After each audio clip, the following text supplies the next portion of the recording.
who does not want to stay in a relationship with me.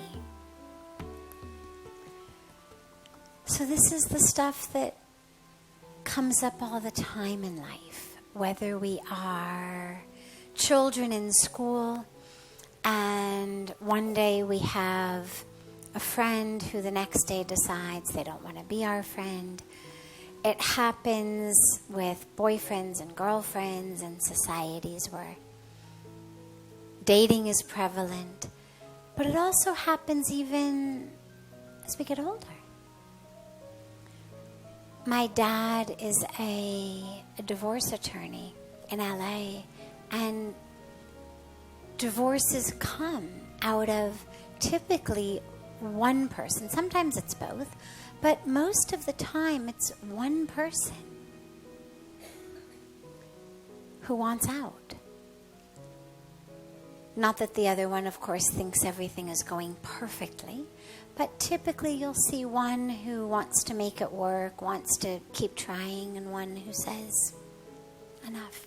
So there's so many different times in which we are face to face with people not wanting a relationship with us, whether it's friends, whether it's romantic.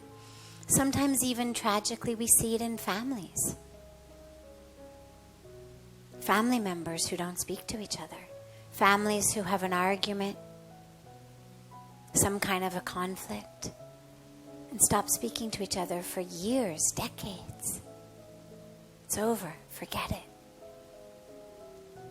So there's a lot of different ways in which that problem can arise. And as we speak about so frequently here, we really don't have any control over anything other than ourselves. You cannot force someone to want to be in a relationship with you. You certainly can't force anyone to love you, as anyone who's ever tried to do that knows. Doesn't work. In fact, it's almost tragically ironic that the more you try to force and push, the more actually you're pushing that person away. But you also can't even force someone to stay in a relationship without love. You can't force people to do anything.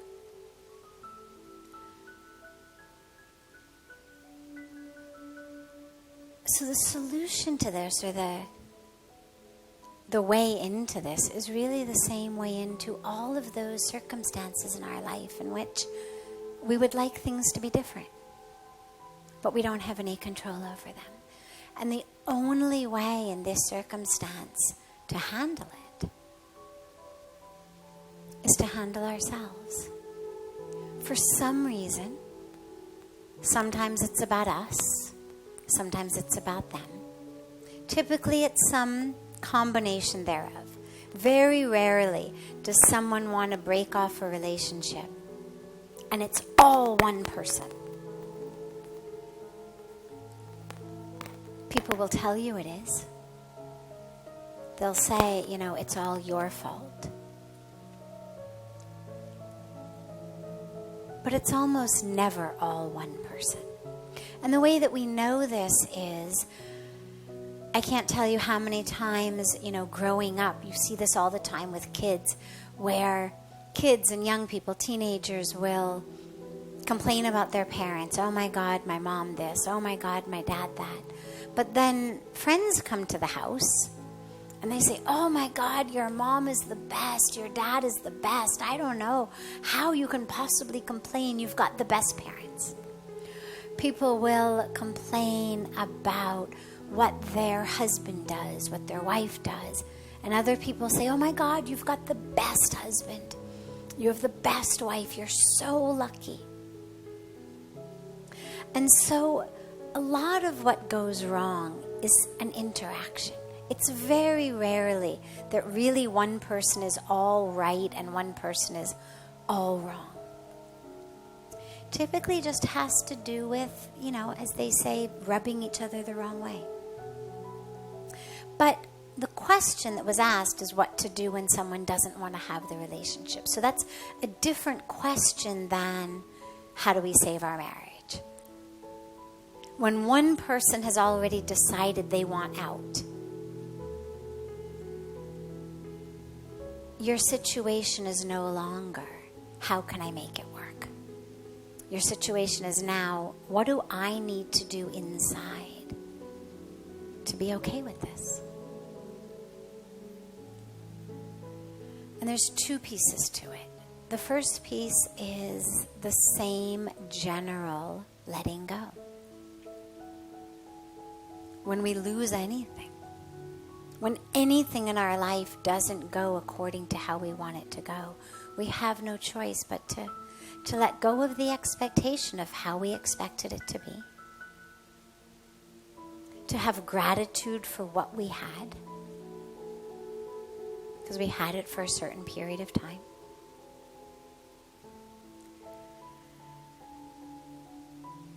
And to realize that whatever happens is happening ultimately for a reason. That doesn't mean I deserve it. It doesn't mean I've done something bad and that's why I'm being punished. But it means that the universe's highest goal is to get me to wake up. The universe's highest goal is to teach me something about myself, about the nature of me and the universe, the divinity of who I am, the fullness, the completeness of who I am. The nature's goal, the universe's goal is not everything should always work out perfectly in my life. Everything should always happen exactly as I want it. The universe's goal is that I experience who I am. And sometimes that takes the form of health. Sometimes it takes the form of sickness. Sometimes it takes the form of success. Sometimes it takes the form of failure. Sometimes it takes the form of gain. Sometimes it takes the form of loss. But to recognize that my highest goal in life is not to hold on to everything. My highest goal in life is to experience the truth of who I am. And if in order to make that happen, the universe burned down my house, or the universe made the stock market crash, or the universe has had me left by someone I love, it's so that I can take that next step on my awakening. So that's the general part of that. The more specific part is when it's a love relationship, to recognize that just because someone has stopped loving me, just because someone wants out of the relationship, and again, remember, as I said, this is a two-part interaction. Doesn't mean there's something wrong with me. It simply means that where that person is now in their growth, where I am in my growth, it no longer fits in a way that is comfortable to that other person. It absolutely doesn't mean there is something wrong with me. Sometimes it's the opposite. Sometimes it's I've grown. I've changed. I've expanded in a certain way. And the person I was in a relationship with doesn't want to grow and expand that way. You see it happen all the time with people on a spiritual path whose friends suddenly want to stop hanging out with them. You used to go out to parties, you used to go out and get drunk, you used to go and pick up girls or guys or whatever it was, and you had friends who you did that with. And then suddenly you started meditating, or suddenly you embarked on a spiritual path, and suddenly going out and getting drunk just isn't the way that you want to spend your free time. Suddenly, randomly picking up people isn't what appeals to you. And so you say to your friends, well, instead of the bar tonight, Maybe we could go and listen to an inspirational talk. You know, there's this spiritual person, they're giving a talk. Let's go there instead. Or instead of going to the club and getting drunk and dancing to that music, let's go listen to some kirtan. There's a beautiful kirtan program going on. Let's go there. And slowly, slowly, you may find that your friends stop calling you on the weekends.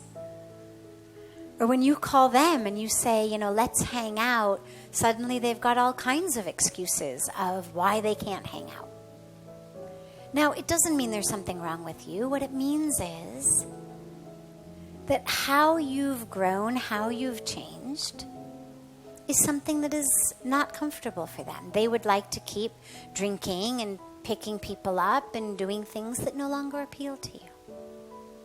And so that's just one example, but it's really important to remember that it doesn't mean that there's something wrong with you. Doesn't mean you're the problem. Doesn't mean they're the problem. It simply means that there's a distinction between what my values are, what my priorities are, and what theirs are. How I want to spend my free time, how they want to spend their free time. But just because someone says they don't love you anymore, or someone doesn't want to be in a relationship with you anymore, doesn't mean that you lose the love. The love that you feel for someone is inside you. It doesn't exist in them. They have sparked it. They have catalyzed it. They have been the medium through which you have experienced love. You know, the example that I always give about this is these air conditioning units we have in the back of the room. Well, they give cold air. And if you stand close to them, those of you on the couches in the back, you get the most cold air. And those of us up at the front of the room, we get the least cold air. And if I go out and I go around to the other side of the wall, I'm not going to feel any cold air. Because the cold air literally exists in those machines. It's not that the machines have somehow catalyzed my hypothalamus to change how it functions and suddenly to give me cold air inside. It's not that it's changed the working of my body to suddenly make me feel cooler. The cold air is actually a property of those machines. In order to benefit, you have to stand close to it. But that's not how love works. When you love someone, they've catalyzed a change in you. And that love is now in you. And yes, you may experience it more when you think about them. You may experience it more in their presence because it reminds you. But when they get up and they go to the grocery store, or they go away for the weekend, or you go home at night and they go home at night, you don't feel less love. The love is in you. It doesn't vary based on distance.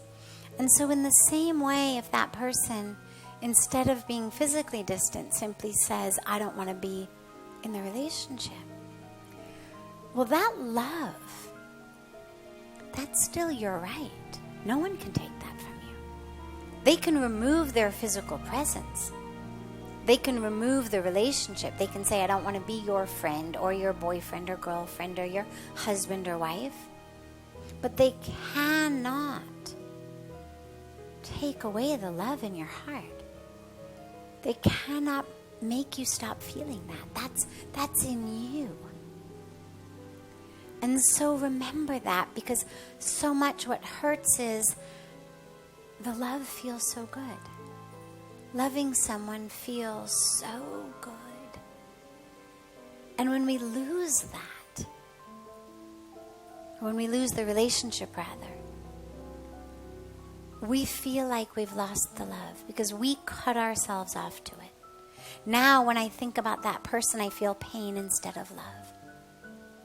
And so I cut myself off. To go into that love is painful. But if I can realize that the love is actually still there. The pain is in my mind, pain is in my ego.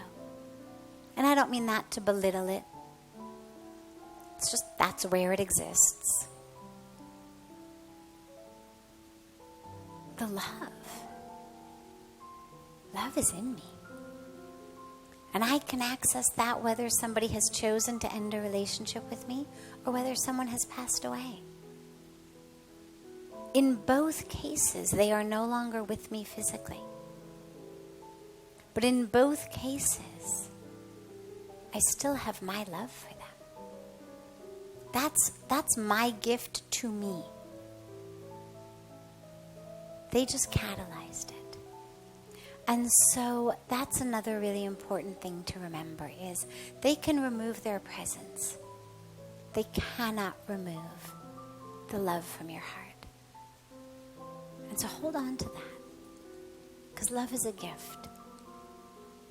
And even when you start loving someone else, which pretty inevitably you will, feels like you never will, but chances are you will, you can still love them as well. Because the beautiful thing about the heart is it just keeps expanding.